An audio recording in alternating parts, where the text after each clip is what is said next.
Boa noite, sejam todos e todas muito bem-vindos, muito bem-vindas à nossa live de batistas brasileiros. Nós estamos no mês dos batistas, então estamos fazendo 5 encontros onde nós tratamos da questão dos nossos princípios, das nossas doutrinas, da nossa história, valorizando aquilo, ou quem somos, conhecendo um pouco mais a nossa própria história. Então, se você está interessado em conhecer um pouco mais da sua história ou da nossa história, você é muito bem-vindo, você é muito bem-vinda à nossa live.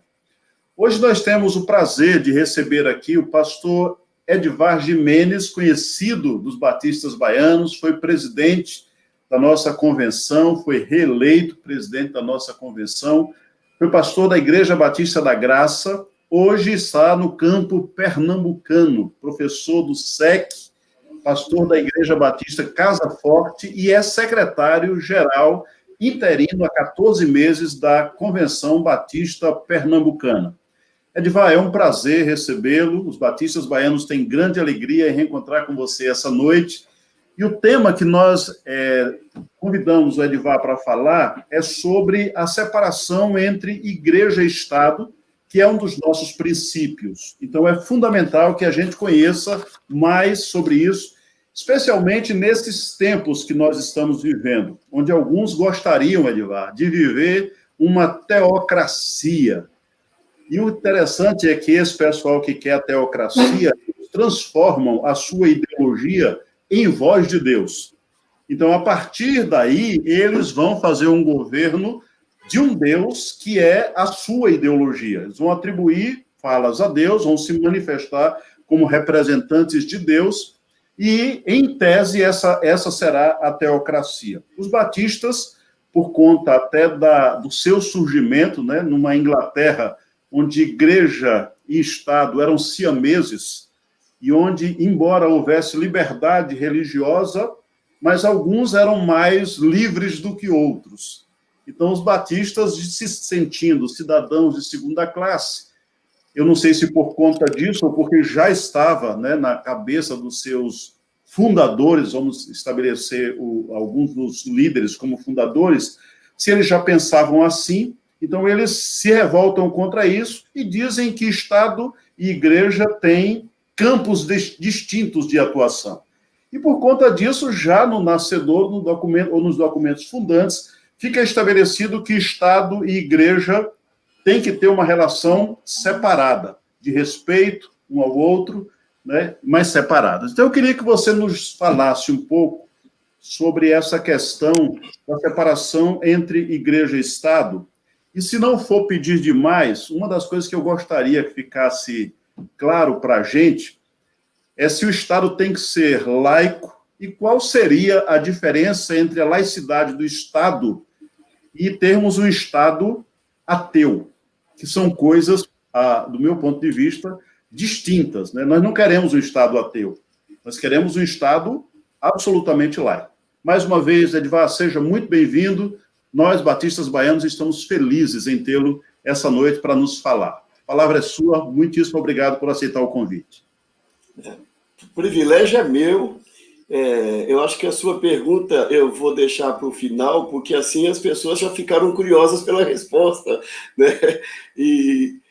mas assim, eu me sinto muito feliz em poder participar desse momento, em voltar a falar ao povo batista baiano, e claro, eu acompanho muito pelas redes sociais, e a gente sabe que hoje é o mundo inteiro. Então, não é só o povo batista da Bahia, embora a Convenção Batista Baiana produza essa live, mas é gente no mundo inteiro que acaba tendo acesso. Aliás, eu costumava brincar, quando pastoreei na Bahia, que sempre que eu ia pregar em alguma igreja fora da Bahia, em qualquer estado do Brasil, eu brincava perguntando se tinha algum baiano no auditório.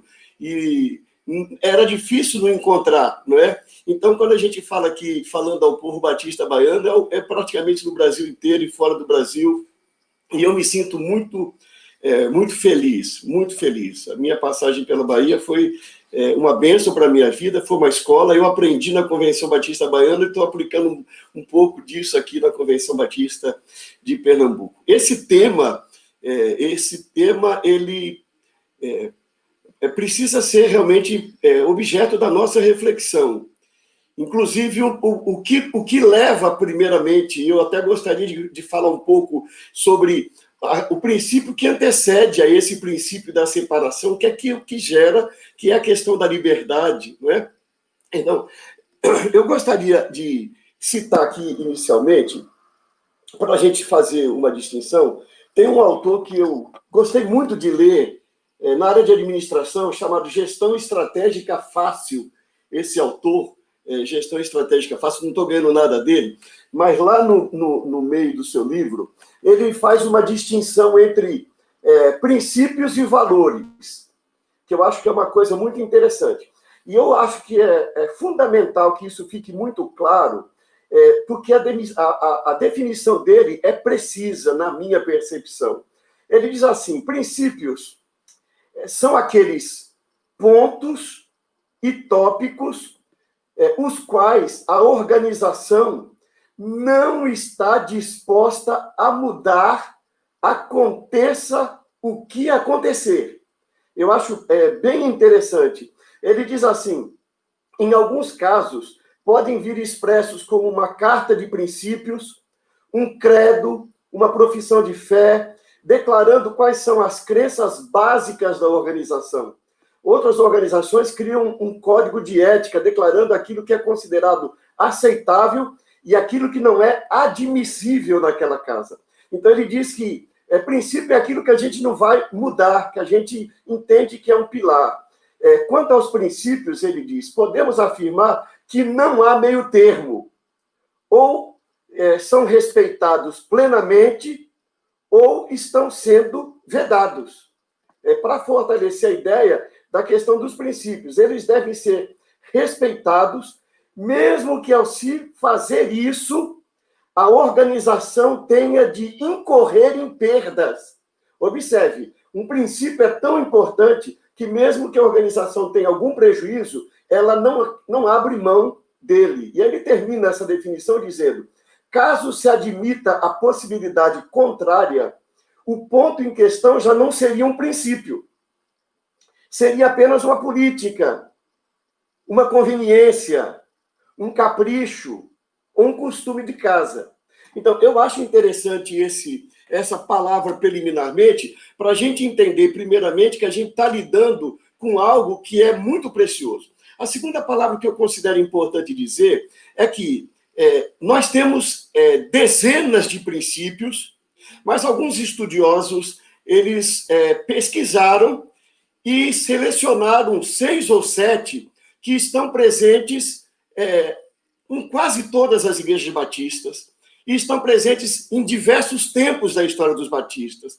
Então, é uma seleção que esse princípio da liberdade e da separação entre igreja e Estado, eles dois fazem parte de um grupo mínimo que são defendidos, fazem parte do DNA dos batistas. Então, isso é muito importante para a gente entender essa pergunta que você fez logo no início, porque o que está em jogo nesse momento é uma questão essencial, é algo do nosso DNA, é algo da nossa história, essa questão da liberdade e da separação entre igreja e Estado que a gente quer compreender. Uma outra palavra preliminar que eu considero importante é que o princípio, esses princípios, eles são construídos historicamente, não foi um iluminado que sentou e disse assim, eu vou definir que esse princípio deve ser assim. Não, a própria experiência histórica da igreja, desde o seu início, e ao longo da sua experiência em diversos lugares, a igreja foi descobrindo que isso era realmente importante. Primeiro, a ideia da liberdade, que é o princípio que antecede a questão da separação entre igreja e Estado. Então, deixa eu colocar, após essa palavra preliminar, para que os que nos ouvem, e eu vou mostrar algumas coisas dos nossos documentos, né, percebam que aquilo que nós estamos tratando aqui nessa noite, mesmo que você não dê assim, tanta importância em princípio, ele faz parte da sua vida. é a defesa da sua liberdade que está em jogo. A liberdade de ir e vir, a liberdade de fazer escolha, a liberdade de ser ou não ser, com as limitações da nossa liberdade, que eu não vou entrar nesse aspecto, que ele já foi, inclusive, pincelado aqui nessa conversa com você anteriormente, né? Que existem limites que eu uso, vamos dizer assim, inicialmente como são razões fenomenológicas, digamos assim, né? São parte do fenômeno do ser humano que você tem limites. Embora a questão da liberdade, o ser humano sempre está testando essa liberdade, né? Ele sempre verifica, ele sempre avança. Então, vamos pensar primeiramente o quê? Na história bíblica, nós percebemos lá, por exemplo, nas primeiras narrativas do Gênesis, a liberdade como algo prático, não um conceito assim, que o texto diz assim, vocês serão livres, não. Quando Deus coloca o homem no jardim do Éden, o homem e a mulher no jardim do Éden, né? E ele diz, aqui está a árvore do bem e do mal, que você não deve fazer uso, se você comer do fruto dessa árvore, você morrerá. Veja que é interessante aí, que era algo profundamente arriscado. Deus poderia simplesmente ter dito, você não vai ter essa opção. Porque se você exercitar a sua liberdade aqui, você morre. Mas observe que Deus diz assim, não, está aqui. Você é que vai ter que ter essa capacidade de escolher. Se você fizer uma escolha errada, você vai ter consequências na sua vida. Mas você pode fazer essa escolha. Né? Talvez por isso me faz lembrar aqui uma expressão de Jean-Paul Sartre, que ele diz que o ser humano está condenado à liberdade. Né? É a ideia de que assim, você está diante, você tem que fazer escolhas. O caso de Caim também é outro caso emblemático. Né? Deus poderia ter colocado ele numa redoma, mas Deus diz, olha, você pode escolher, você pode mudar o seu comportamento, a sua atitude, a sua vida, mas se você não mudar, o pecado está aí à porta, e a você cabe dominá-lo. Então, Deus não bloqueou o ser humano, Deus deu a liberdade, e observe, eu repito, é a liberdade prática, não é uma coisa conceitual que Deus escreveu, vocês são livres para poder escolher ou não. E Deus colocou uma situação concreta e diz, está aí agora, você vai poder observar. Então, a gente tem essa questão, por exemplo, no Velho Testamento, nós vamos encontrar no Novo Testamento a ideia da liberdade como sendo praticamente sinônimo da salvação, que eu não vou aprofundar aqui, mas eu apenas lanço para que você que está ouvindo possa pesquisar. Na maioria das vezes que a palavra salvação aparece no Novo Testamento, ela está vinculada à ideia da liberdade, ao contrário, a palavra liberdade ela está vinculada ao conceito de salvação. Então, isso é muito, muito interessante. Outra coisa interessante é que essa questão da liberdade ela tanto é de natureza individual, quanto ela é de natureza coletiva. Nesses textos que eu citei lá de Gênesis, trata de questões individuais, Adão, Eva, Caim, poder fazer escolha. Mas quando a gente vê, por exemplo, a história de Israel, é uma história de liberdade. Não é? A história do povo de Israel começa, que a gente diz, a libertação do povo de Israel do Egito, porque o povo de Deus não foi chamado para ser escravo. O ser humano não tem vocação para a escravidão. Sempre que ele vive em escravidão é porque existe uma opressão, não é uma escolha dele. E a palavra de Deus, então, coloca a liberdade tanto como uma experiência individual, quanto como uma experiência de coletividade. Quando Paulo, por exemplo, escrevendo aos Coríntios, ele usa a expressão em 2 Coríntios 3,17, ele diz, ora, o Senhor é o Espírito, e onde está o Espírito do Senhor, ali há liberdade. Então, observe, isso significa liberdade tanto para o indivíduo que realmente é possuído pelo Espírito de Deus, ele tem uma experiência de liberdade, não é? A coletividade que é controlada, abro aspas, pelo Espírito Santo de Deus, é uma comunidade que experimenta liberdade. Então, a liberdade faz parte, não é? Até mesmo quando o apóstolo Paulo usa aquela expressão aos Gálatas, todas as coisas me são lícitas, mas nem todas me convêm, ele aí está abrindo o espaço para a liberdade. Você que tem que escolher entre aquilo que é lícito e aquilo que é conveniente. Conveniente não é uma questão aí que a gente deve ver como pejorativo, não é? Conveniência aí é no sentido de uma capacidade de juízo que você tem que fazer no exercício da sua liberdade. Então, para que você não se destrua, você tem que ver também o que é conveniente. E aí esse limite é uma escolha, é um exercício da liberdade de você fazer ou deixar de fazer. Então, primeiramente, eu colocaria essa questão do ponto de vista bíblico de uma maneira resumida. Eu também precisaria reafirmar, até porque, como nós estamos falando aqui para uma comunidade batista, é importante para dar fundamento ao que a gente vai falar e vai dialogar daqui a pouco. Né? Nos documentos, eu separei, tanto nos documentos chamados Declaração de Princípios, quanto Declaração Doutrinária, que são 2 documentos da Convenção Batista Brasileira, e que nós, como batistas baianos de Pernambuco, do Brasil, nós, como membros de igrejas da Convenção Batista Brasileira, nós seguimos. Então, ele diz, veja assim, os batistas consideram, isso é um documento nosso, os batistas consideram como inalienável a liberdade de consciência, a plena liberdade de religião de todas as pessoas. Olha, liberdade de todas as pessoas. O homem é livre para aceitar ou rejeitar a religião, escolher ou mudar sua crença, propagar e ensinar a verdade como a entenda, sempre respeitando direitos e convicções alheios.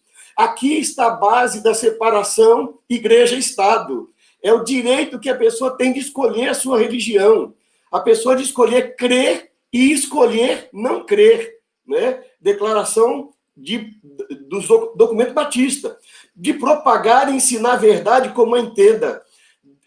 Cultuar Deus tanto a sós quanto publicamente. Convidar outras pessoas a participarem dos cultos, outras atividades de sua religião. Não é um direito dos batistas, é uma tese que os batistas defendem para todas as pessoas. Possuir propriedade, quaisquer bens necessários à propagação de sua fé. E ele diz assim, olha, preste bem atenção aqui. Tal liberdade não é privilégio para ser concedido, rejeitado ou tolerado. Eu gosto quando Rubem Alves, no seu livro Dogmatismo e Tolerância, ele diz assim, a liberdade não é para você não tolera a crença do outro. Porque quando você diz que tolera, você está se colocando num patamar em que você é o verdadeiro, o dono da verdade, e você então tolera o outro. Mas a declaração de princípios dos batistas, ela diz assim, tal liberdade não é privilégio para ser concedido, rejeitado ou meramente tolerado, nem pelo Estado, nem por qualquer outro grupo religioso. É um direito outorgado por Deus. Então, nós batistas temos que ler os nossos documentos e perceber que isso é muito forte. Cada pessoa é livre perante Deus em todas as questões de consciência e tem o direito de abraçar a religião, bem como de testemunhar sua fé, respeitando os direitos dos outros. Poderia aqui, vou só pontuar, na declaração doutrinária sobre liberdade, né? A liberdade é um dos direitos fundamentais, ele diz. A liberdade religiosa não deve sofrer ingerência de qualquer ser humano. Cada pessoa tem o direito de cultuar a Deus segundo os ditames da sua consciência, livre de condições de qualquer espécie. A igreja e o Estado, já entrando no princípio principal aqui, devem estar separados por serem diferentes em sua natureza, objetivos e funções. O Estado deve ser leigo e a igreja livre. Isso é documento batista, que nós estamos aqui para abrir uma conversa, porque nós nos sentimos, eu agora falo por mim, eu não conversei com o pastor Roberto, não conversei com a direção da Convenção Batista Baiana, eu apenas percebo, suponho, que por aquilo que eu vivo aqui em Pernambuco, e nós percebemos viver no Brasil, nós vivemos um momento que há um avanço nessa linha da nossa liberdade. E isso acontece, inclusive, dentro da denominação. Inclusive, nós temos alguns grupos dentro que estão agindo como na época da ditadura militar, que eu era adolescente, eu achava bonito, porque eu não entendia, quando dizia Brasil, ame-o ou deixe-o. E aí nós estamos ouvindo gente dizer assim, olha, nós vamos estabelecer a regra, quem quiser aceitar fica, quem não quiser vai embora. Né? Nós estamos, então, quebrando um princípio, Batista. A nossa história é uma história de pluralidade, uma história de diálogo, uma história de construção a partir de princípios, né? E que as diferenças são respeitadas. Então, é por isso que é importante aqui.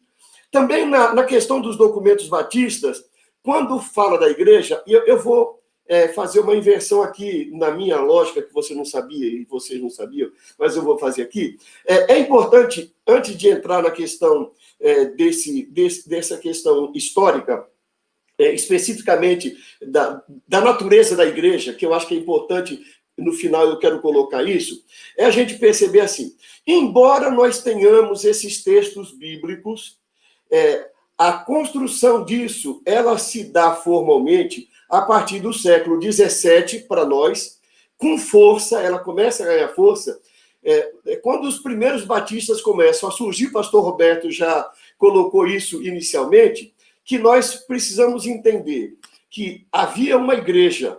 Então, deixa eu colocar aqui. Lá no início, no Novo Testamento, não havia um Estado como hoje você e eu conhecemos aqui no Brasil. O Estado não era como o nosso. E a igreja não era, naquela época, no início bíblico, como ela é hoje. Eu vou mostrar isso, né? A igreja, naquele tempo bíblico do Novo Testamento, era um movimento de discípulos que se unia para estudar os ensinos de Jesus, as escrituras sagradas, e isso era a igreja, mas ela não era uma instituição. Quando Jesus, por exemplo, fala, dai a César o que é de César e a Deus o que é de Deus, alguns veem isso como princípio de separação. E eu vejo aí, na verdade, um princípio da relação com as duas coisas, não é? O Estado é uma realidade, a igreja é uma realidade, Deus é uma realidade, e nós nos relacionamos com o que é de Deus, com o que é do Estado, com a questão religiosa, com a questão pública. Mas naquela época não havia um governo democrático como nós temos hoje. Naquela época havia, primeiro era uma monarquia, no caso de Israel, especificamente no tempo de Jesus, Herodes, né? E havia um domínio de Roma que controlava o povo de Israel. E o imperador, que era César, então Jesus disse assim, nós temos que respeitar. Nós vivemos essa dupla cidadania. Depois, nós vamos encontrar mais adiante na história, quando Constantino, não é, ele se converte, bem, assim a história coloca, e a igreja passa a ser oficial. Já é outro momento da história. Uma igreja que passa a ser igreja oficial, mas ela ainda não era uma composição como a gente conhece. A igreja católica, como a gente veio conhecer, ela veio depois de Constantino, que passou a ser o braço do Estado, não é? E durante séculos a igreja viveu e havia movimentos, quem conhece a história sabe, movimentos que tinham os seus princípios, mas a igreja romana, ela caminhava com o imperador. Chega no momento da história em que o rei da Inglaterra tem a famosa história que ele se divorciou, que a igreja católica não aceitava, então ele rompeu com a igreja católica e criou a igreja anglicana. Nesse contexto, quando chega no século XVII, é que vai surgir, por exemplo, o movimento dos puritanos, e dentro desse movimento surge o movimento batista. Tem um livro muito interessante, A Bíblia e as Revoluções Inglesas no século XVII. Era uma coisa muito interessante, porque você lendo esse livro, você vai perceber que quando os batistas surgem, eles surgem numa efervescência de revoluções na Inglaterra no século XVII. Então, nesse momento, é um momento em que já se tinha aí aproximadamente 150 anos, em que já tinha a reforma de Lutero, aproximadamente, digamos assim, 100 anos, né? A imprensa já havia a impressão da Bíblia, os textos já começavam a ser mais popularizados, e as pessoas usavam a Bíblia para dar sustentação às suas percepções. Nesse contexto, surge o movimento batista, que uma das defesas era justamente o direito de ser livre, de cultuar publicamente, de crer, de propagar a sua fé, sem o controle do Estado, sem a direção do Estado. Tanto é que a Inglaterra não permitia, e o primeiro grupo de batistas foi se organizar praticamente na Holanda, que já vivia uma situação de liberdade. E isso cresce depois com a ida para os Estados Unidos, toda a história que nós batistas conhecemos, e que vem o desenvolvimento da liberdade. Então, eu vou resumir. No tempo de Jesus não havia uma igreja institucionalizada, havia grupos que se reuniam. Depois, no tempo da Igreja Católica, a igreja passa a ser uma instituição controlada pelo Estado, uma instituição formada. Na Inglaterra não era diferente no século XVII, e aí começa a luta, vou usar aqui, não eram só os batistas, mas os batistas, porque nós estamos aqui como batistas, né? Eles começam a desenvolver as suas comunidades, se espalhar pelo mundo, começam a levantar a sua bandeira, né? Nesse contexto surge o famoso pensamento que eu posso discordar do que você pensa, mas eu defenderei até a morte o seu direito de dizer o que você pensa. Era um contexto geral em que os batistas estavam no meio e levantaram para si essa bandeira. Quando nós chegamos hoje, nós somos igreja que temos personalidade jurídica, declaração de imposto de renda, contabilidade. Nós não defendemos, não podemos ser uma igreja livre no Estado livre, não é um Estado dentro de outro Estado. Então, quando os batistas defendem, por exemplo, tais congregações são constituídas por livre vontade das pessoas, eles estão defendendo que não é o Estado que determina, não é o Estado que vai formar a igreja e dizer no que as pessoas devem crer. As pessoas são livres. Diz assim os princípios: as igrejas são autônomas, têm governo democrático. É uma inversão de pirâmide. Você imagina, por exemplo, o modelo católico, que tem um papa e depois uma pirâmide e o povo está na base. Os batistas fazem uma pirâmide invertida. Você tem o povo como soberania em cada comunidade local e todos nós somos subordinados a essa caminhada como igreja. Então, nós vamos perceber nessa questão, e eu vou caminhando aqui para o final dessa palavra, para a gente abrir o diálogo, na declaração doutrinária, ela diz assim: tanto a igreja como o Estado são ordenados por Deus e responsáveis perante ele. Os batistas reconhecem que o Estado tem um papel espiritual, não é? E essa é uma linha tênue para a gente separar entre papel espiritual e uma função religiosa, porque a espiritualidade faz parte da natureza humana, e o papel do Estado é preservar essa dimensão da espiritualidade humana, né? Essa liberdade de ser o ser humano. E aí a nossa declaração diz assim: Estado e igreja devem permanecer separados, mas igualmente manter a devida relação entre si e para com Deus. Então, a nossa declaração, ela começa a fazer a ligação tênue entre separação, eu gosto muito da palavra distinção, não é? Qual é o papel do Estado, qual é o papel da igreja? O Estado deve à igreja, diz a declaração, a proteção da lei e a liberdade plena no exercício do seu ministério espiritual. A igreja deve ao Estado o reforço moral e espiritual para a lei e a ordem, bem como a proclamação clara das verdades que fundamentam a justiça e a paz. Nós temos que entender que uma declaração doutrinária é um documento que tem por objetivo possibilitar a cooperação de pessoas que são livres, que têm pensamentos diferentes. E ela tem o objetivo de criar uma realidade, transformar isso em conceitos, trazer isso para a ponta do lápis. Então, você lê a declaração, como todo texto da lei, Constituição, códigos, você precisa ler e precisa entender e precisa interpretar. Então, quando a declaração diz separação entre igreja e Estado, o que eu gostaria de trazer para a nossa discussão aqui é que a principal interpretação que alguns dão, uma boa parte dá, é que a igreja não se envolve na questão política, que não é papel da igreja. Mas é muito difícil, por quê? Porque o ser humano, é mais ou menos como você dizer assim, o psicólogo não vai tratar da questão do corpo, porque o papel do psicólogo é cuidar da parte emocional. Mas nós entendemos que o ser humano é uma unidade psicossomática. E um psicólogo, para tratar das emoções, ele precisa também conhecer o corpo, ele precisa conhecer a realidade onde o corpo está presente. A mesma questão da igreja. A igreja ela pode ter como definição principal do seu papel a dimensão da espiritualidade. Mas a espiritualidade não se manifesta fora do corpo. Eu fiz uma reflexão para os batistas de Pernambuco, para o próximo domingo, no programa Batista aqui de Pernambuco, justamente dizendo isso. O pastor, ele trabalha a dimensão da espiritualidade, mas se ele chegar com o problema nas suas cordas vocais, ele não pode falar.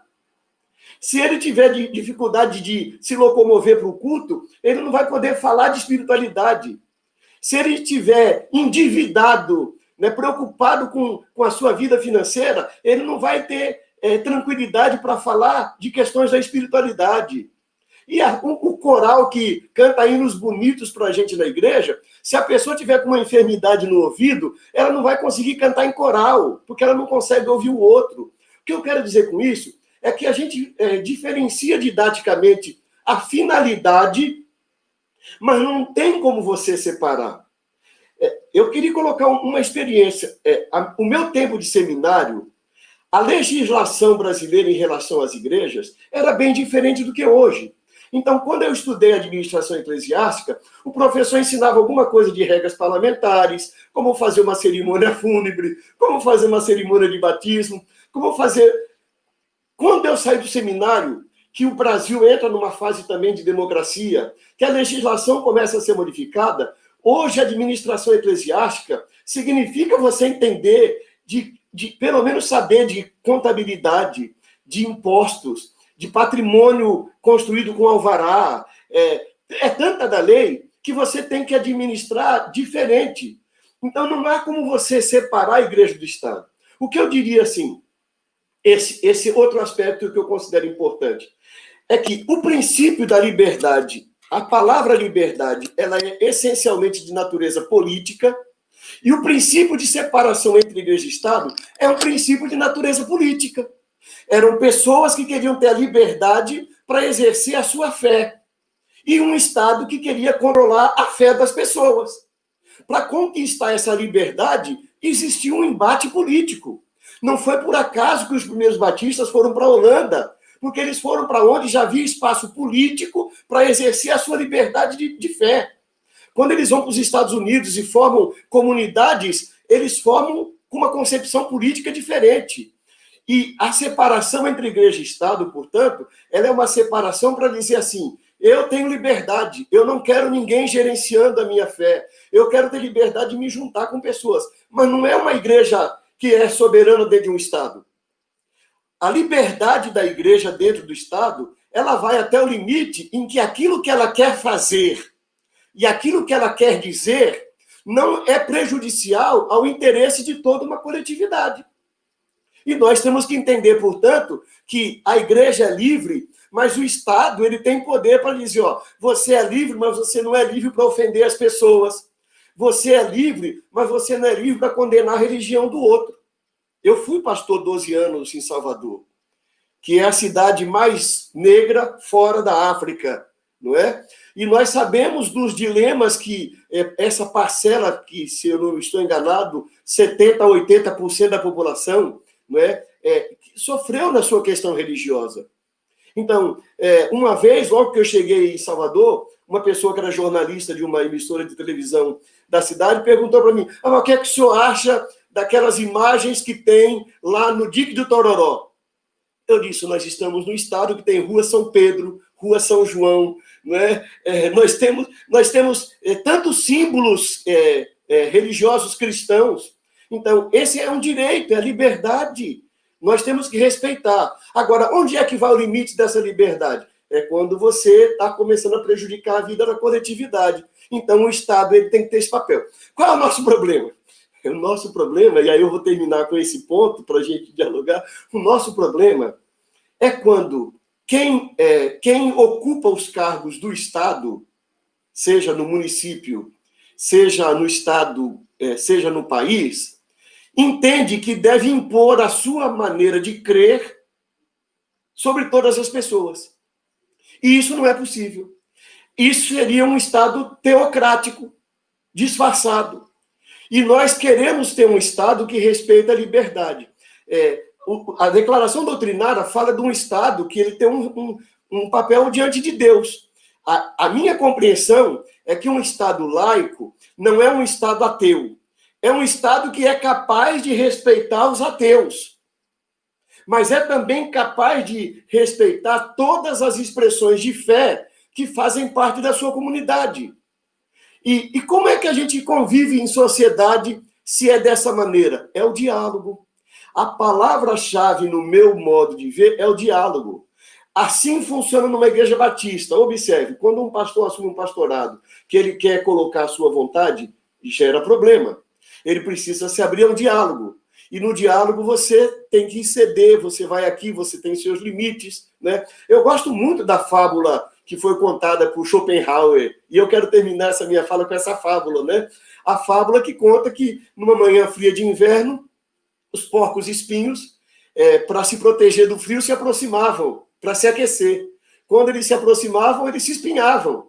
Então, eles se afastavam. Mas quando se afastavam, sentiam necessidade do calor do outro e se aproximavam. E aí, nesse vai e vem, eles procuravam encontrar um ponto exato no qual eles conseguiam se proteger do frio sem machucar o outro. Então, num estado como esse que nós vivemos, o Estado não pode querer estabelecer uma maneira de ser para toda a população.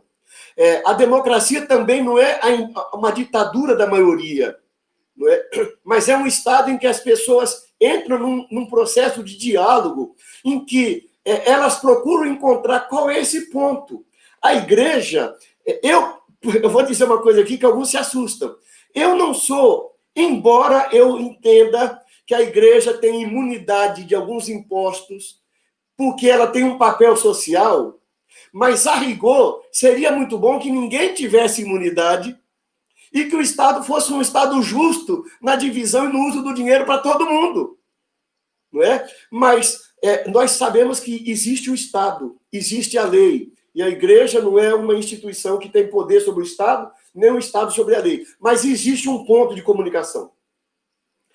Nós defendemos o princípio da separação, mas hoje nós, pastores, conduzimos o pensamento, nós nos aliamos a uma ideologia e não damos liberdade dentro da igreja para a igreja poder fazer suas escolhas. Tudo isso está dentro do plano político. Então, eu espero ter ajudado. Estou agora à disposição para alguma questão que possa aí trazer mais luz. E também, se trouxe um pouco de confusão, também faz bem. Nesse processo de reflexão, trazer um pouco de confusão não é de todo mal.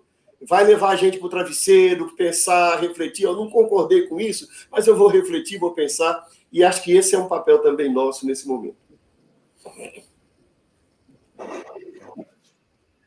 Edivar, foi excelente a participação das pessoas no chat, está maravilhosa, dizendo que estão entendendo, concordando.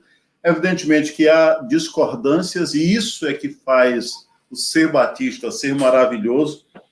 Eu, quando aluno do seminário, eu citei isso da semana passada, um professor meu disse que Sorém teria dito uma frase, e eu perguntei ao Israel Belo se ele tem ciência dessa frase, e ele disse que não. Mas se não disse, como diria o Dorico Paraguaçu, pensou. Perguntaram, supostamente, a ele o que seria um batista. Ele disse, eu não sei, não existem dois iguais. Então, se foi dito, eu não sei, mas é exatamente isso. Bom, algumas questões que foram trazidas aqui, eu queria fazer, inclusive, uma recomendação de um texto da Marilena Chauí, o totalitarismo neoliberal. E ela vai dizer que essa questão da igreja sendo não necessariamente da igreja, ela vai falar das instituições, melhor, das organizações que viram instituições, que viram empresas. Ela diz, uma das coisas que o totalitarismo neoliberal fez foi transformar o Estado numa empresa. Então, tudo foi transformado em empresa para que o espelho se refletisse no Estado, né? Então, o que nós estamos colhendo, e a gente precisaria entender um pouco sobre isso, é esse totalitarismo neoliberal que determina que a igreja seja essa empresa. Então, um pastor que antes se ocupava dos ofícios, agora ele tem que entender de mercado, ele tem que entender de legislação de forma quase que como um advogado. Então, dizer a quem trouxe as questões da lei de proteção aos dados, não é? Tudo isso é porque a igreja ela precisa se encaixar nesse modelo totalitário, neoliberal, que transformou a igreja, antes e acima de tudo, em qualquer organização, numa empresa. Então, eu recomendo esse texto, na internet você encontra Totalitarismo Neoliberal, de dona Marilena Chauí. Eu sei que tem evangélico que não gosta dela, mas ela é uma das mentes brilhantes desse país. Bom, para sintetizar, quando você falou, eu me lembrei de um texto do Quatro Frágeis Liberdades. Ele fala dos tipos de relação que a igreja pode estabelecer com o Estado. Ele diz, a igreja sobre o Estado, numa teocracia, a igreja sob o Estado, como é o caso, por exemplo, na Inglaterra, a acomodação, onde todos têm liberdade, mas uns têm mais liberdade do que outros, que me parece que é o modelo que está se querendo estabelecer no Brasil nesse momento, espero que não, e o modelo que ele atribui aos Estados Unidos, que é esse modelo de separação, entendendo que cada um tem o domínio distinto, né? Então, o Estado tem um papel, a religião tem outra. Mas há outras questões, além dessas, Edivar, que eu já gostaria de colocar, que está vindo do pessoal. Então, se você tem pergunta, pode fazer. Aí o Júnior Pinheiro, ele pergunta o seguinte, a aproximação cada vez mais perceptível da igreja com o Estado aqui no Brasil tem trazido efeitos negativos para nós batistas? E aí eu queria incrementar, perguntando para você, se você não acha que essa aproximação, e nós frequentando os palácios, quando todo esse imbróglio vier à tona, o grande prejudicado, ou a grande prejudicada, será a igreja evangélica no Brasil, quando tudo isso estiver passado? Então, a pergunta do Júnior Pinheiro para você. Me ajuda a não esquecer, porque nessa minha idade, não sei a sua, né? A gente acaba... Mas eu queria colocar um ponto que você tocou antes, que eu havia colocado e acabei não trazendo aqui. Há mais ou menos 20 anos atrás, eu escrevi um texto que o Diário de Pernambuco, na época, publicou, e a CBN se interessou e dialogou sobre isso, que era igreja versus empresa. Quando eu falo da evolução de uma igreja que começa como um movimento lá no Novo Testamento, que se torna a instituição oficial da Igreja Romana e Anglicana, que depois se transforma numa comunidade, num grupo comunitário, democrático, através de movimentos que os batistas contribuíram, eu acho que é muito importante colocar esse momento que a gente vive, que é a questão da igreja-empresa. Porque esse papel de empresa também está interferindo no papel da igreja na sociedade, porque ela passa a ser um empreendimento no qual a questão patrimonial, o poder e o prestígio político se torna mais importante do que o compromisso com os valores do reino de Deus. E nós, então, precisamos entender isso. A igreja, a minha área, eu sei que a minha área principal de trabalho tem sido a administração. E eu sei como a gente usa as ferramentas da administração para que a igreja funcione bem. Não é isso que é o problema. O problema é quando a gente muda a finalidade da igreja. E, em vez do ser humano ser o objetivo da igreja, o ser humano passa a ser apenas um meio para que os que detêm o poder dentro da igreja atinjam suas finalidades de política, de economia, de finanças. Né? Esse é um grande problema que nós vivemos. Agora, eu colocaria na questão que ele traz aí do prejuízo. É por isso que o autor de Quatro Frágeis Liberdades, ele usou muito bem a liberdade é frágil. Você vive, para usar uma linguagem de Rollo May, você vive numa tensão, que essa tensão ela é criativa. Não é? Por quê? Porque você vai, de qualquer maneira, vou tentar sintetizar assim, de qualquer maneira, o meu papel como pastor e o papel da igreja tem uma dimensão política. Não tem como fugir.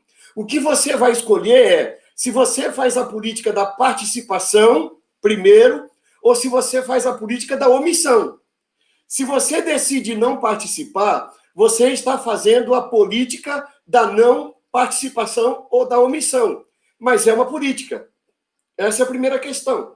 A segunda questão que eu considero importante é, no momento em que você sabe que agir ou não agir é uma posição política, você é obrigado, como pastor ou como igreja, fazer a escolha de que política você vai apoiar, calando-se ou falando.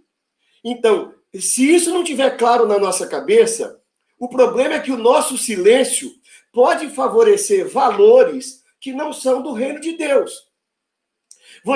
Você vê, por exemplo, me permita, é sempre um risco quando a gente entra no caso concreto. Mas eu também gosto de correr esses riscos, eu vou citar um caso concreto. Você tem um momento hoje que já não é mais discurso político, que já está identificado que nós temos praticamente 70 milhões de brasileiros dependendo de R$300 por mês para poder comer, pagar água, pagar luz, pagar aluguel, pagar roupa, pagar transporte, pagar lazer, pagar tudo na sua vida, R$300, ok? Aí você tem um Estado que vai decidir. E ele vai tirar dinheiro de quem para dar para essas pessoas não criarem uma convulsão social, não morrerem como ser humano. Você, como pastor, você vai ver uma situação como essa, você pode dizer assim, eu não tenho nada a ver com política, eu me calo. A sua omissão está favorecendo que, de repente, o governo diz assim, nós vamos tirar, vamos congelar, não é o caso, o governo não decidiu isso. Se falou, nós vamos tirar, vamos congelar a aposentadoria por 2 anos. Você vai tirar o dinheiro da aposentadoria para resolver isso? Mas você tem pessoas que têm bilhões de fortuna. O doleiro que foi preso recentemente, ele teve que pagar uma multa de R$1 bilhão para poder fazer uma delação premiada. Se eu fico calado, eu estou fazendo a política da omissão. Então não há como separar a igreja do Estado. A grande questão é, quando você decide ficar calado ou fala, você tem que ter consciência. O seu silêncio ou a sua fala vai beneficiar o florescimento dos valores do reino de Deus, verdade, honestidade, liberdade, solidariedade, amor, esses princípios que são do reino de Deus, o seu silêncio ou a sua fala vão beneficiar que esses valores floresçam ou vão ajudar que eles sejam abafados? Essa é a grande questão que a gente tem que fazer a escolha hoje. De que lado você está? Se dos valores do reino de Deus ou se dos valores do reino do diabo. É uma escolha assim, didaticamente falando e objetivamente falando. Agora, quem representa esses valores, aí cada um tem que ter juízo para fazer a avaliação agora, né? Mas, Edivan, quando para fazer um exercício agora, a gente precisaria fazer um retrocesso histórico. Conhece essa caneca? Então, você conhece essa caneca? Conheço. Quando a gente tem o massacre na América Latina, com a chegada do povo ibérico e a evangelização dos nativos, o discurso era o discurso da conversão. O Raul Fournet Bittencourt vai dizer que isso não é evangelização, isso é colonização de almas. Mas essa é uma leitura crítica posterior. Então, para evangelizar os nativos, os pagãos que aqui estavam, que estavam destinados ao inferno, pôde-se fazer uma série de atrocidades, inclusive matando, só no Brasil, algo em torno de 10 milhões de nativos, né? Mas aí a gente pega o discurso da evangelização e justifica. Então, para implantar o reino de Deus, a gente lança mão das armas de morte, que é o avesso, que é o antirreino. Quando a gente vive esse momento e o discurso de estabelecer um governo sob o domínio de Deus há uma agenda que tem o seu discurso também, que é um discurso da vontade de Deus, mas que lança mão de métodos tais quais os que foram aplicados aqui, que são avessos ao reino de Deus. Por exemplo, fala-se que a gente precisa estabelecer um governo, uma espécie de teocracia no Brasil, mas, ao mesmo tempo, há um índice de mortandade da população negra, há um índice de... O Brasil voltou ao mapa da fome.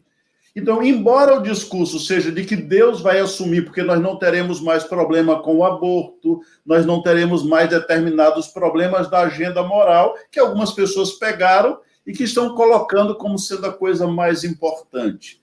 Para esse exercício de liberdade individual que você colocou lá no início, nós não teríamos que conscientizar o nosso povo a fazer essas leituras, de não achar que porque alguém falou em nome de Deus e que a gente usou, de que alguém usou o nome de Jesus, não significa dizer que está do lado dele, que está usando os métodos que ele empregaria e que pode, inclusive, estar desfazendo e desdizendo na prática tudo quanto ele pregou. Não haveria necessidade dessa consciência crítica para o exercício dessa liberdade, para não ser levado como gado? Bom, acho que a primeira coisa que eu considero importante no que você está dizendo é que o princípio, a evangelização é um dos 6 ou 7 princípios mais defendidos pelos batistas, né? Que é o direito de você compartilhar a sua fé. Schleiermacher chega a dizer que o ser humano é um ser que se comunica. Por isso é inevitável que ele compartilhe, inclusive, a sua fé. Então, nós temos que primeiro reafirmar o nosso compromisso com a evangelização, que é um direito nosso de compartilhar a nossa fé, de pregar o evangelho. Mas também precisamos pensar que, do mesmo jeito que nós temos que fazer um exercício de abstração, um exercício intelectual, para fazer uma distinção didática entre Estado e Igreja, para fazer uma separação teórica, mas que, ao mesmo tempo, nós sabemos que, na prática, há uma relação intrincada. Esse mesmo exercício que a gente faz para separar a Igreja do Estado didaticamente, também a questão da evangelização e da colonização cultural também exige um exercício. É um processo de depuração, a palavra depuração, não é? É um processo de purificação que a gente precisa fazer. O grande desafio, Roberto, quando a gente estuda educação, o processo de desenvolvimento cognitivo, nós sabemos que mais ou menos até 7 anos de idade, segundo Piaget pelo menos, a criança não tem capacidade de separar o concreto do abstrato. Né? A partir de 7 anos, ela começa a ter capacidade de abstrair, sem ter que ter algo concreto. E essa capacidade de abstração, a vida inteira a gente vai aprofundando. Quanto mais a gente estuda. Qual é o papel de um diálogo como esse? Qual é o papel de uma sala de escola bíblica dominical? É fazer uma reflexão que traga luz sobre a situação concreta da nossa vida. Então, nesse caso que você traz, nós também precisamos fazer essa reflexão. Nesse exato momento, nós temos um momento propício para que o povo batista, o povo evangélico em geral, faça esse exercício de reflexão para poder separar o que é evangelização do que é colonização. Outra questão, a ética e a moral. As pessoas misturam ética com moral. Moral tem a ver com costume. A ética é um juízo crítico sobre o costume. Eu fui pastor 2 vezes na Igreja Batista Emanuel em Boa Viagem. Na década de 60, era pecado mulher usar calça comprida na igreja.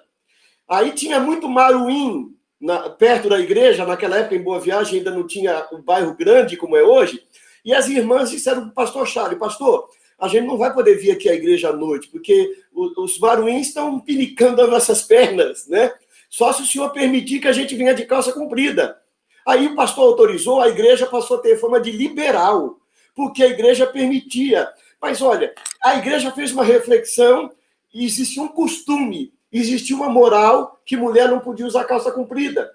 Mas a realidade concreta levou a igreja a fazer uma reflexão, entender que aquela moral não fazia sentido para aquele contexto concreto. E a igreja fez um juízo crítico, ético e mudou. Então, é essa questão que igreja, Estado, evangelização e culturação. Você quer mais do que a questão evangélica no Brasil? O que é ser evangélico no Brasil hoje? A gente tem que fazer uma depuração. Porque eu, pessoalmente, não me identifico com esse evangélico que está na mídia, que está disputando os cargos do poder no governo. Né? Eu estou vendo pastores hoje discutindo nos corredores se o ministro deveria ser esse ou não como qualquer cidadão, mas como um grupo de pastores que acham que tem que impor. Então, esse tipo de evangélico é o que a gente quer para nós? Tem que ter uma depuração. Isso exige reflexão, exige leitura, exige estudo, e aí a coisa fica um pouquinho mais complicada. Porque aí levaria um outro ponto, que eles chamam de academicismo, mas o seminário tem que ajudar a pessoa a ir aprofundar. E esse aprofundamento, às vezes, preocupa, né? Nós temos 2.000 candidatos que têm títulos religiosos, pastor, missionário, obreiro, só esse ano, né? Fico imaginando como é que isso é feito na igreja. Edivar, nós temos pouco tempo, eu vou colocar algumas questões que foram trazidas e vai ser uma espécie de bate-bola. Algumas até são parecidas, então eu vou colocar tudo no mesmo bloco. Dentro do conceito abordado, pergunta Margarete Gramacho, é ético aceitar doação de terreno pelo Estado?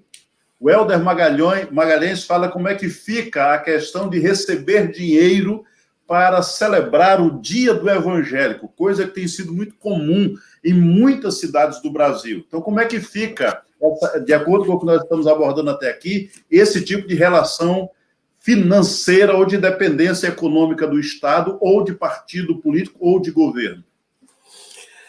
Bom, eu acho que para responder essa questão, a gente tem que voltar, por exemplo, não só ele, mas eu me lembro dele, que é o caso aí, que é Dietrich Bonhoeffer, né, teólogo alemão, que defendia que a igreja deve ser a consciência do Estado. O papel da igreja em relação ao Estado seria ser de consciência do Estado. O problema é que nem sempre quem recebe é capaz de não se sentir comprometido. A pessoa tem que ter uma certa maturidade para dizer assim, fulano, você me deu esse presente, mas não significa que você comprou minha consciência. Não é? Então, a igreja também, esse é o problema. Quando a igreja recebe um benefício, não é do Estado, é do governante que ocupa o papel do Estado naquele momento. Então, a igreja acaba ficando comprometida. E quando a igreja resolve, então, levantar a voz quando precisa, ela às vezes se sente constrangida. Algumas igrejas criaram instituições para fazer com que a coisa chegasse num outro caminho. São saídas jurídicas que se encontram para que a igreja receba uma propriedade para cumprir um papel social, não é? Para cumprir um papel social. O Estado brasileiro, quando fundou Brasília, ele deu terreno para todas as igrejas. Então, ali, pelo menos, ele foi democrático. Todos receberam.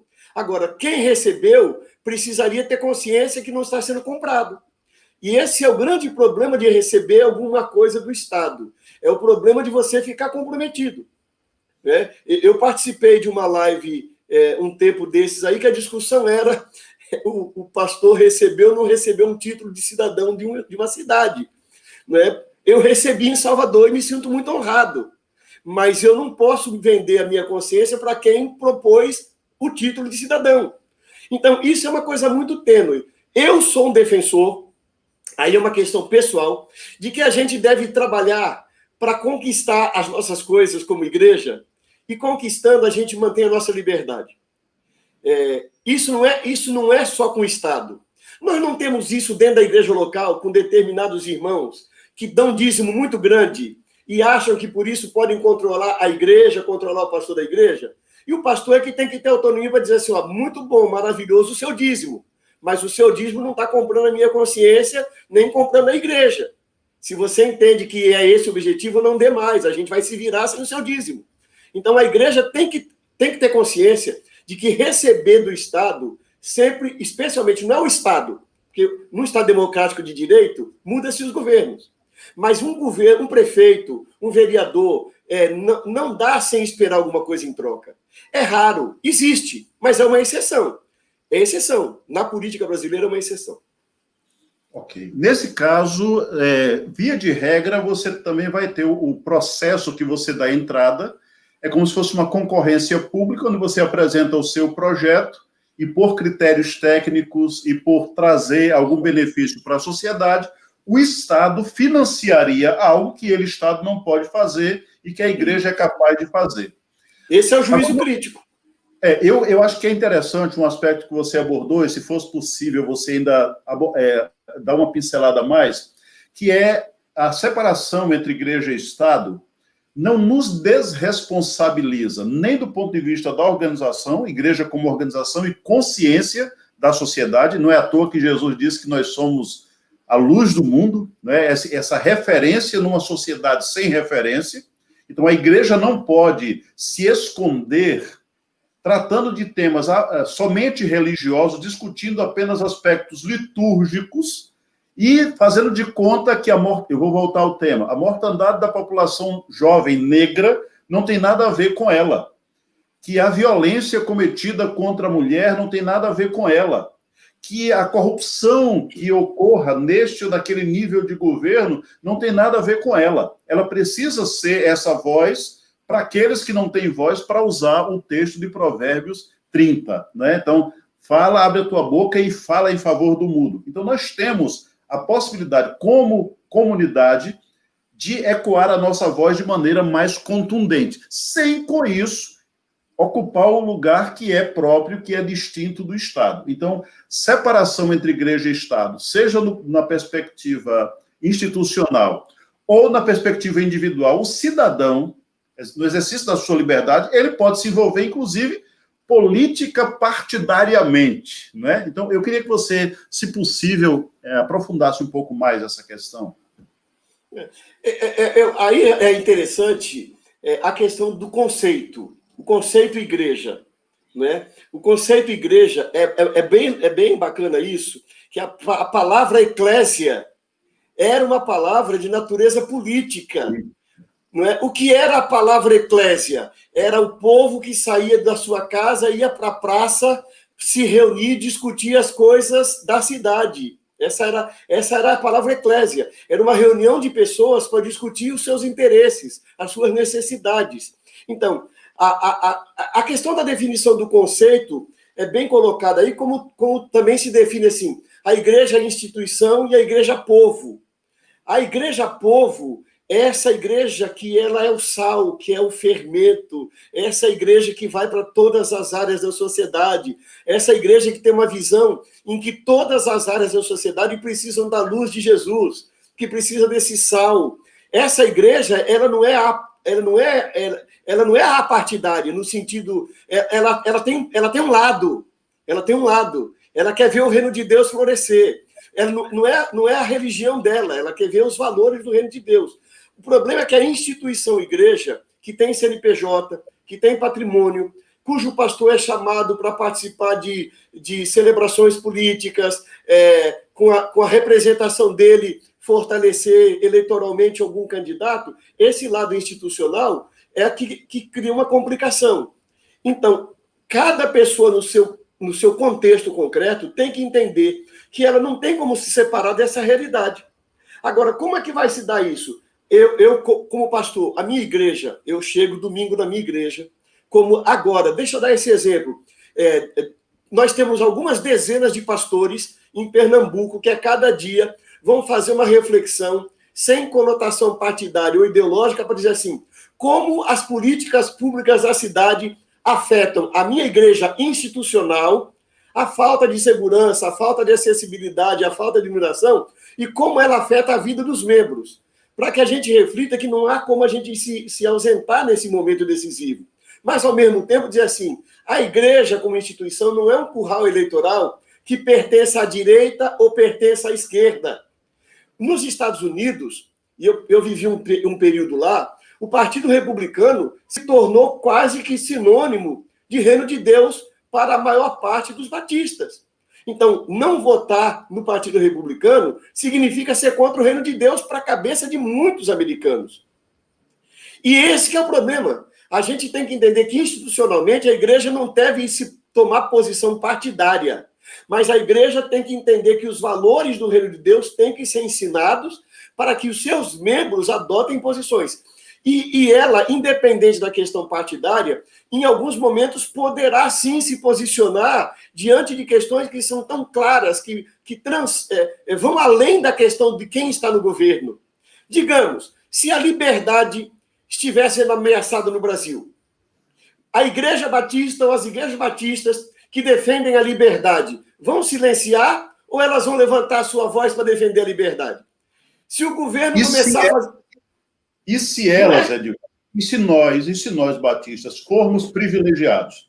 Olha, todos estão proibidos, menos os batistas ou menos os evangélicos. Qual deve ser a nossa postura? Aí é onde entra a questão da ética. Porque eu não posso defender só o que é bom para mim. Isso. Eu posso defender o que é bom para todo mundo. Eu não quero um benefício que traga bem para mim e não traga bem para todas as pessoas. Eu não posso querer um benefício que faz bem para a minha denominação e não faz para todas as denominações religiosas. Porque isso contraria o modo de ser batista, que defende a liberdade. Quando a gente defende democracia, governo congregacional, esse é outro princípio batista. É um pilar batista. Se nós defendemos um governo... Por que nós defendemos a democracia congregacional batista? Porque nós defendemos a competência do indivíduo. Então, esses princípios norteiam nossas ações. Eu quero bem, mas eu quero bem para todos. Eu quero democracia, não é só para ir votar. Eu quero que todos participem democraticamente do que é produzido no país, da segurança no país, da liberdade de ir no país. Nós queremos para todo mundo. Esse é o modo de pensar batista. É uma coisa democrática. E se isso estiver sendo ferido, nós vamos ter que levantar nossa voz como igreja, como instituição, porque é princípio. Não é? Aí, a declaração doutrinária, eu recomendo que voltemos a ler a declaração de princípios, quando ela diz que a gente, então, está disposto a não abrir mão disso. Isso é coisa basilar. É alguma coisa que eu posso ter um prejuízo de curto prazo, mas essa ideia eu vou defender, porque ela é boa para todo mundo. Para aqueles que estão nos assistindo até essa hora, nós estamos encerrando, mais 3 minutos aproximadamente a gente encerra. Dizer que ser batista é isso. Nós evangelizamos, é uma das nossas bandeiras, contamos às pessoas acerca daquele que é o Salvador pessoal de cada um de nós, mas entendemos que a liberdade para adorar a 1, 2, 10, 30 deuses ou a nenhum é um direito inalienável. Então, nós vamos defender isso, aquilo que o Edvar citou mais cedo, né? Eu posso não concordar com o que você está dizendo. E para que o diálogo aconteça, aliás, uma coisa que eu acho que era interessante discutir, era diálogo interreligioso, né? Porque pensa-se que quem dialoga é porque é ecumênico. E, normalmente, os ecumênicos no meio batista, eles são muito mal vistos, né? Mas, para que haja diálogo, eu não preciso abrir mão de nenhum ponto da minha crença, muito pelo contrário. O diálogo só acontece entre diferentes. Porque se formos iguais conversando, é monólogo, é solilóquio. Então, eu preciso dizer ao outro e enriquecê-lo com a minha própria experiência de fé, e ele vai me contar e vai me enriquecer com a experiência de fé que ele professa, que ele vivencia.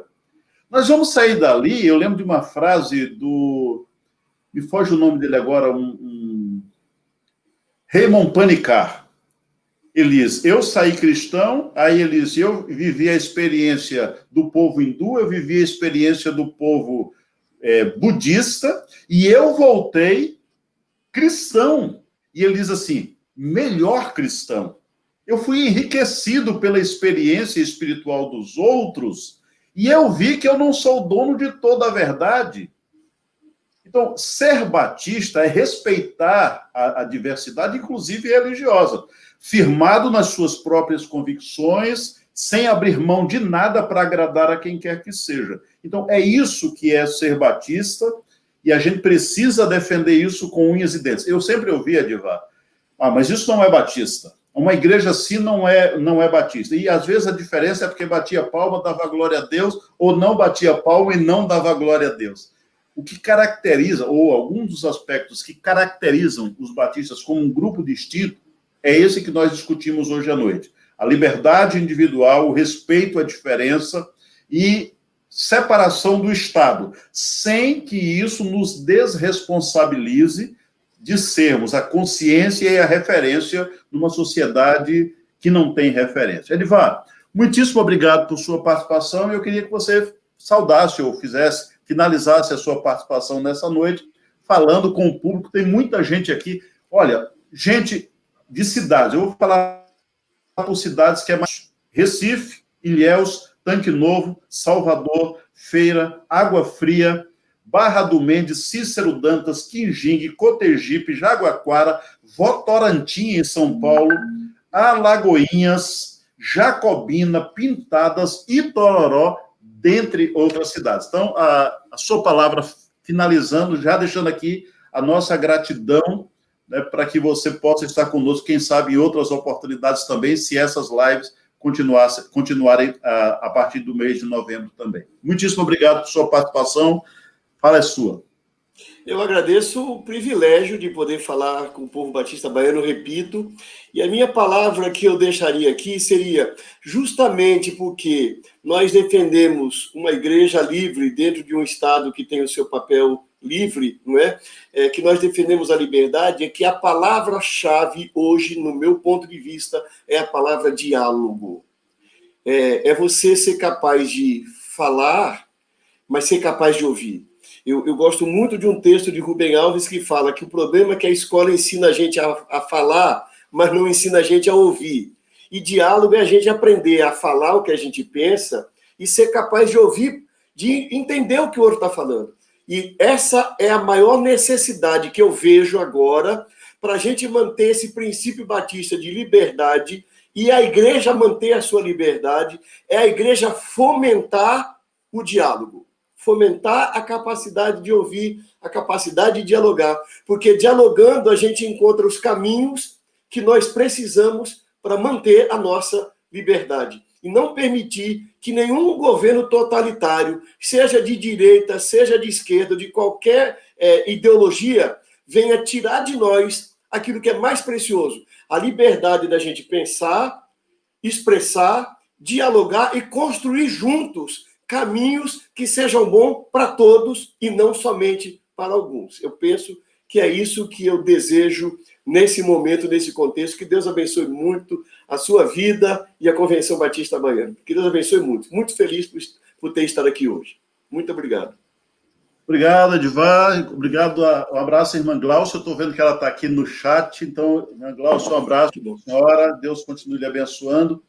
Lembrando aos batistas aqui presentes que entrem no site da Convenção Batista Brasileira, baixem a declaração doutrinária, baixem os princípios batistas, os documentos que não estão tão caros, para que você possa se assenhorar desse conhecimento e defender aquilo que você pensa como seu ponto de vista.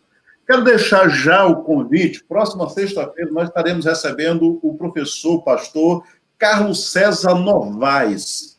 Carlos César Novaes é uma daquelas pessoas que eu gosto, sinceramente, de ouvir. Foi meu professor no seminário e ele estará conosco aqui na próxima sexta, às 20h30.